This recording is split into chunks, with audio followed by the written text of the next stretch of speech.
दोस्तों, आज हम एक्सप्लेन करने वाले हैं हाल ही में आई मूवी जाट को, जिसकी डिमांड आप लोग कर रहे थे। इसी बात पर वीडियो को अभी लाइक कर दीजिए। हम चलिए कहानी शुरू करते हैं। तो मूवी की शुरुआत में श्रीलंका के जंगल का सीन दिखाया जाता है, जहां श्रीलंकन आर्मी एक आतंकी ऑर्गेनाइजेशन टाइगर्स का सफाया करने पहुंची थी। और वॉइस ओवर के जरिए हमें बताया जाता है कि टाइगर्स ऑर्गेनाइजेशन ने पूरे जंगल से कई जगह पर आतंक फैलाया हुआ है। हालांकि इन दिनों आर्मी टाइगर गैंग के लोगों को तो मार ही रही थी, साथ ही वो यहाँ जमीन में गड़ा खजाना भी ढूंढ रही थी, जिसके ऑर्डर सरकार से आए थे। फिर हम गांव के कुछ लोगों को देखते हैं, जिन्हें खुदाई के दौरान बड़ा सा बॉक्स मिलता है और उसमें सोने का खजाना था। ये देखकर वो लोग खजाना यहाँ से लेकर भागने की सोचते हैं, लेकिन आर्मी वाले उन्हें रोक लेते हैं। इसलिए ये गैंग मिलकर पूरी आर्मी वालों को मार डालती है और फिर ये सारा खजाना लेकर बोट के जरिए इंडिया के बॉर्डर पर आ जाते हैं। यहाँ पुलिस वाले इन्हें पकड़ लेते हैं और पूछते हैं कि कहाँ से आए हो।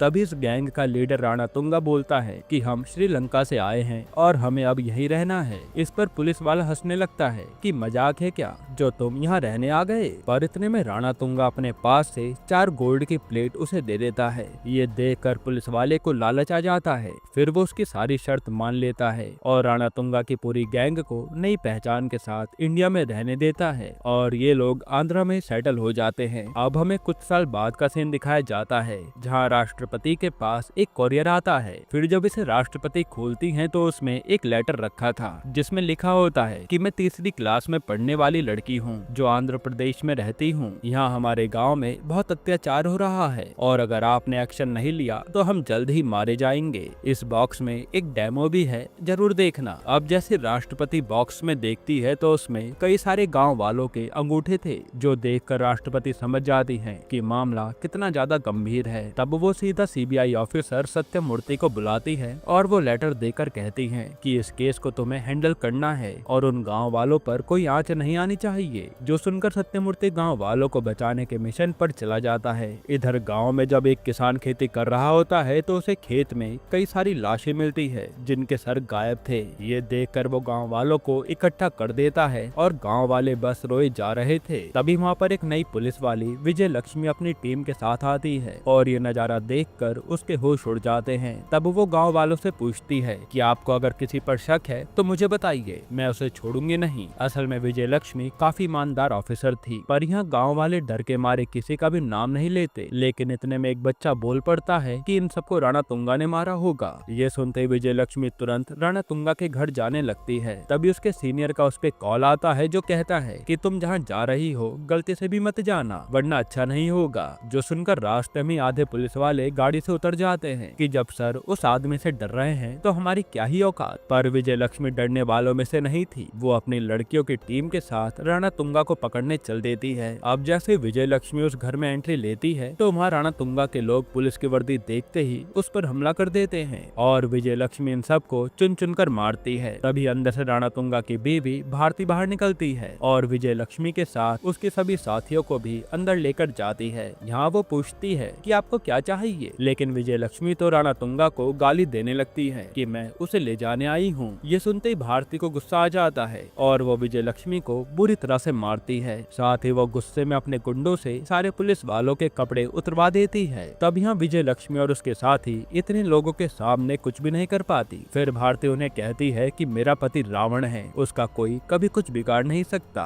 और अब तुम भी यही मेरी कैद में रहने वाली हो। इसके बाद हम एक आदमी को देखते हैं जिसका नाम था प्रताप। उसकी ट्रेन एक एक्सीडेंट के कारण किसी स्टेशन पर रुक जाती है और ट्रेन की मरम्मत होने में अभी काफी समय लगेगा, इसलिए प्रताप उसी स्टेशन पर घूमने निकल जाता है। लेकिन ये तो एक गांव था जो काफी ज्यादा बंजर पड़ा था। तब प्रताप वहाँ पास की दुकान पर जाता है और वहाँ इडली खाने लगता है। तभी वहाँ पर कुछ आदमी आते हैं जो गलती से प्रताप के प्लेट गिरा देते हैं। इस पर प्रताप उन लोगों से कहता है कि यार तुमने मेरी प्लेट गिरा दी, चलो कोई बात नहीं, अब सॉरी बोल दो, मैं दूसरी प्लेट में खा लूंगा। लेकिन वो लोग तो प्रताप से ही बदतमीजी करने लगते हैं और कहते हैं कि जा, जिसे बुलाना है बुला ले, हम किसी से डरते नहीं हैं, जानता भी है हमारे ऊपर किसका हाथ है। ये सुनते प्रताप को गुस्सा आ जाता है और वो उन लोगों को बुरी तरह से मारता है कि एक तो गलती की, ऊपर से मुझसे ही ऐड के दिखा रहे हो। फिर वो उसी गैंग के आदमी से पूछता है कि अच्छा अभी तो मैं घूम ही रहा हूँ, बता तेरे पीछे किसका हाथ है। तब वो आदमी उसे सीधा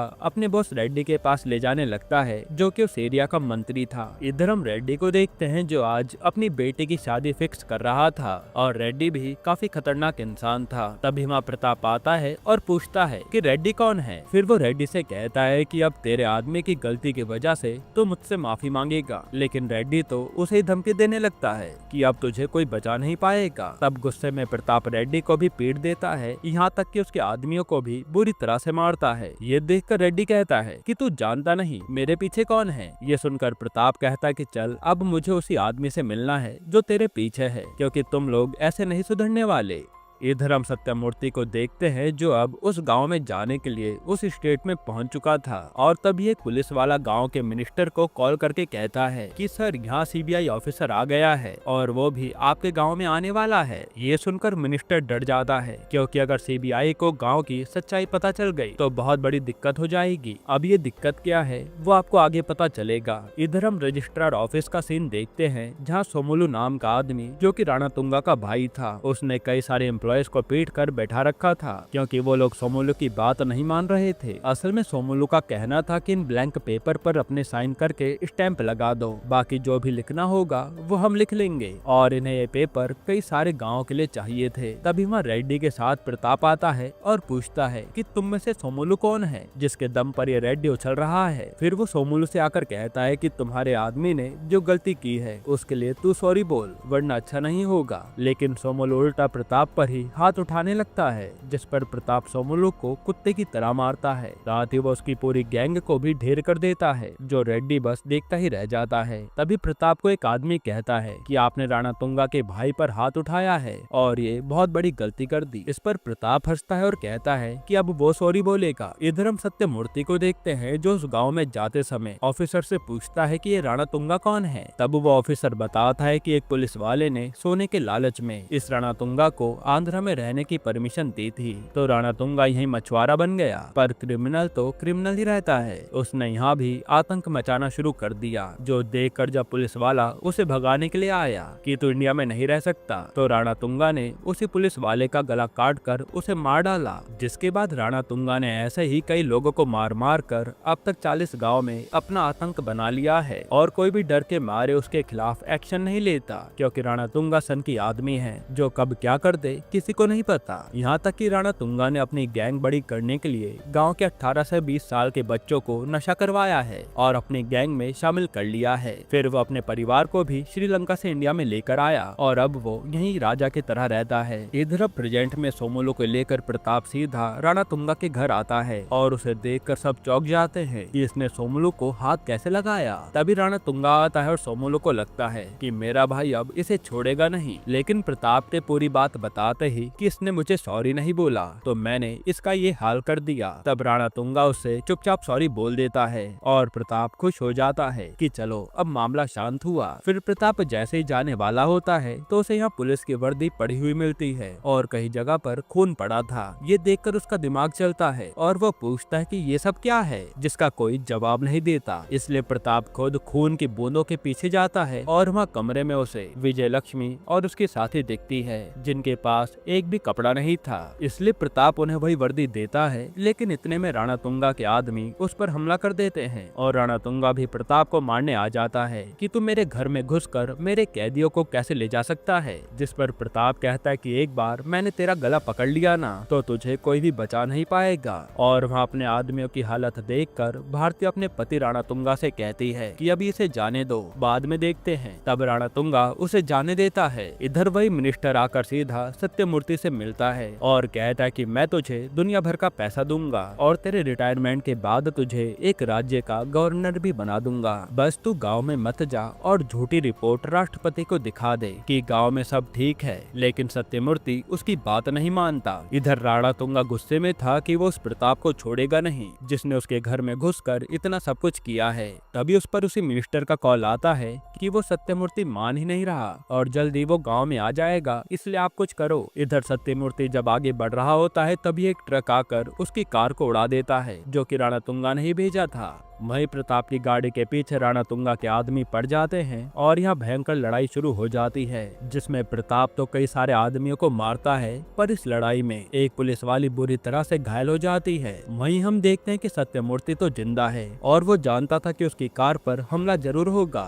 इसलिए उसने पहले ही कार बदल ली थी। इधर प्रताप उस पुलिस वाले के इलाज के लिए उसे एक गाँव में लेकर जाता है, लेकिन यह गाँव तो पूरा खाली पड़ा था और थोड़ी देर में उस लड़की की मौत हो जाती है, जो देखकर प्रताप और विजय लक्ष्मी को बहुत दुख होता है। तभी विजय लक्ष्मी पर राणा तुंगा का फोन आता है और वो प्रताप से कहता है कि तूने यहाँ आकर बहुत बड़ी गलती कर दी, अभी तो बस एक ही पुलिस वाली मरी है, अब देख तेरा क्या हाल होता है। जो सुनकर प्रताप को बहुत गुस्सा आता है। तब प्रताप गाँव की हालत देखकर विजय लक्ष्मी से पूछता है कि इस गाँव में क्या हुआ है और तुम लोग राणा तुंगा के घर में उस हाल में कैसे आए, जिस पर वो बताती है कि यहाँ कई सारी लाशें मिली थी, इसलिए हम राणा तुंगा को पकड़ने गए थे, पर वहाँ तो हमें ही भारती ने पकड़ लिया और वहाँ हमें एक खास बात पता चली। जिसके बाद सीन फ्लैशबैक में जाता है और भारती बताती है कि ये सब देवोश में शुरू हुआ था। असल में एक विदेशी बिजनेसमैन ने मिनिस्टर से मिलकर बताया था कि आपके एरिया में यूरेनियम का अल्टरनेटिव मिला है, थोरियम, जिसको बेचकर आप हजारों करोड़ कमा सकते हैं और वो थोरियम हम आपसे खरीदेंगे।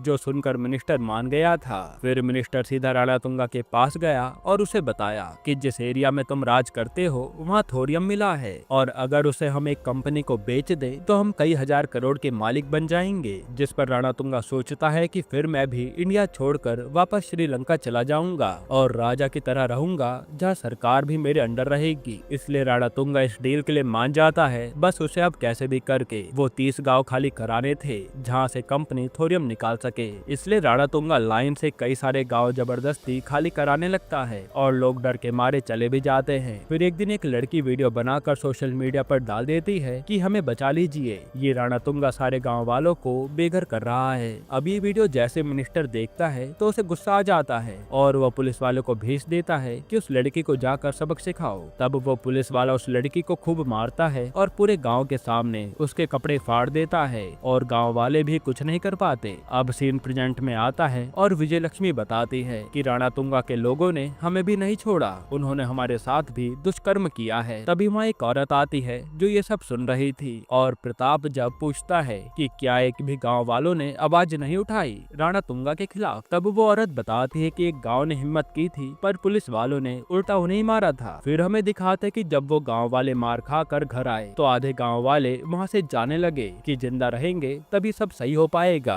तभी एक बच्ची आकर बताती है कि क्यों ना हम सीधा राष्ट्रपति को लेटर लिखें, शायद वो हमारी बात समझ पाएंगी। जिसके बाद ये लोग वही लेटर लेते हैं और अपने अंगूठे काट कर उसी में रख देते हैं ताकि राष्ट्रपति को भी इस प्रॉब्लम की सीरियसनेस के बारे में पता लग सके। फिर ये लोग अपने किसी जानने वाले के जरिए वो कोरियर भिजवा देते हैं। हालांकि जैसे वो लोग गांव पहुंचने वाले होते हैं तभी राणा तुंगा और उसके लोग उन पर हमला कर देते हैं, क्योंकि उन्हें खबर मिल गई थी कि ये राणा तुंगा के खिलाफ कुछ कर रहे हैं और जो बिना सर की लाशें उस किसान को खेत में मिली थी ना, ये लाशें उन्हीं लोगों की थी जिन्हें राणा तुंगा ने मारा था। ये सब सुनकर प्रताप को काफी गुस्सा आता है और वो उन सबसे वादा करता है कि मैं इस राणा तुंगा को छोड़ूंगा नहीं। अब यहाँ से सीधा प्रताप पहले तो थाने जाता है और सीधा राणा तुंगा के खिलाफ कंप्लेन लिखाता है, लेकिन यहाँ तो कोई भी पुलिस वाला ये कंप्लेन लिखने को तैयार नहीं था। तभी वहाँ विजय लक्ष्मी आती है जिसे देखकर वो सीनियर ऑफिसर हंसने लगता है कि मैंने तो तुझे पहले ही मना किया था कि उस घर में मत जाइयो। ये देखकर प्रताप उस पुलिस वाले को ही मारने जाता है पर बाकी के पुलिस वाले उसे पकड़कर बांध देते हैं और हम देखकर समझ पाते हैं कि रणतुंगा पुलिस की वर्दी पर हाथ उठाना नहीं चाहता था, इसलिए वो चुपचाप मार खा लेता है। फिर ये पुलिस वाला सोमुलू को कॉल करके बुलाता है कि आपका दुश्मन हमारी कैद में है। तभी सोमुलू आकर प्रताप को मारने वाला होता है, लेकिन इतने में जेल में से एक आदमी कहता है कि पहले देख तो लो, ये जानबूझकर तो शांत नहीं है, क्योंकि मैं इस आदमी को जानता हूँ, ये पूरा बुलडोजर है। फिर वो जेल वाला आदमी बताता है कि मैं जब एक बड़े जेल में था तब ये भी वहाँ आया था, और जब एक बड़ी गैंग ने इससे पंगा लिया तो इसने उनका वो हाल किया कि वो आज तक चल नहीं पाए हैं। तभी वहाँ एकदम से प्रताप उठता है और सोमुलू के साथ साथ उसके सारे आदमियों को बुरी तरह से मारता है। साथ ही यहाँ विजय लक्ष्मी और उसके साथी भी कई भ्रष्ट पुलिस वालों को मार डालती हैं। इसके बाद जैसे रणतुंगा थाने में आता है तो उसे वहाँ सोमुलू के साथ अपने कई सारे आदमियों की लाशें नजर आती हैं और अपने भाई को मारा देखकर रणतुंगा को काफी गुस्सा आ जाता है। इधर सत्यमूर्ति को उसके ऑफिसर बताते हैं कि सर ये रणतुंगा का फेस स्कैन करने पर पता चला है कि ये तो इंटरनेशनल क्रिमिनल टाइगर गैंग का लीडर करिकालन है। जो सुनकर सत्यमूर्ति के होश उड़ जाते हैं कि ये क्रिमिनल इतने सालों से यहाँ छुप कर बैठा है। तभी सत्यमूर्ति सीधा आर्मी यूनिट में कॉल करता है और कहता है कि मुझे अभी स्पेशल फोर्स चाहिए, एक बड़े क्रिमिनल को पकड़ने जाना है। जिस पर वहाँ का सीनियर ऑफिसर बोलता है कितनी जल्दी आपको स्पेशल फोर्स तो नहीं मिलेगी, लेकिन एक ऑफिसर अभी उसी एरिया में ट्रैक किया गया है, वो आपकी मदद कर सकता है क्योंकि वो अकेला ही काफी है, जो जाट रेजिमेंट का ऑफिसर है। तब हमें पता चलता है कि ये कोई और नहीं बल्कि प्रताप ही है। इधर रणतुंगा सारे पेपर्स लेकर आ जाता है जिसमें गांव वाले के अंगूठे थे और वो गुस्से में उन गांव वालों को भी उठा लाया था जिन्होंने उसके खिलाफ आवाज उठाई थी। यहाँ वो बिजनेसमैन बताता है कि इस डील के बदले तुम्हें 25,000 करोड़ मिल रहे हैं, लेकिन उससे पहले रणतुंगा कहता है कि मैं अपना बदला तो पूरा कर लूं। ये कहकर वो उन गांव वालों को तड़पा तड़पा कर मारने लगता है। तभी वहाँ पर प्रताप एंट्री मारता है जो लाइन से रणतुंगा के आदमियों को मारने लगता है। ये देखकर रणतुंगा वहाँ बैठी छोटी बच्ची पर बंदूक तान देता है, लेकिन प्रताप जैसे तैसे करके बच्ची को बचाकर रणतुंगा को बुरी तरह से पीटता है और फिर वो उसे भी लटका कर जान से मार डालता है। वहीं भारती को जब विजय लक्ष्मी पकड़ने जाती है तो वो भी खुद को गोली मार लेती है। इधर सत्यमूर्ति भी पहुंचता है और रणतुंगा को मरा हुआ देखकर वो सीधा राष्ट्रपति को कॉल करके कहता है कि हमारे आने से पहले ही एक सोल्जर ने ये वॉर खत्म कर दी है और वो ब्रिगेडियर बलदेव प्रताप सिंह है। जो सुनकर राष्ट्रपति भी खुश हो जाती है। यहीं पर ये मूवी खत्म होती है। दोस्तों आपको ये मूवी कैसी लगी हमें कमेंट में जरूर बताइएगा।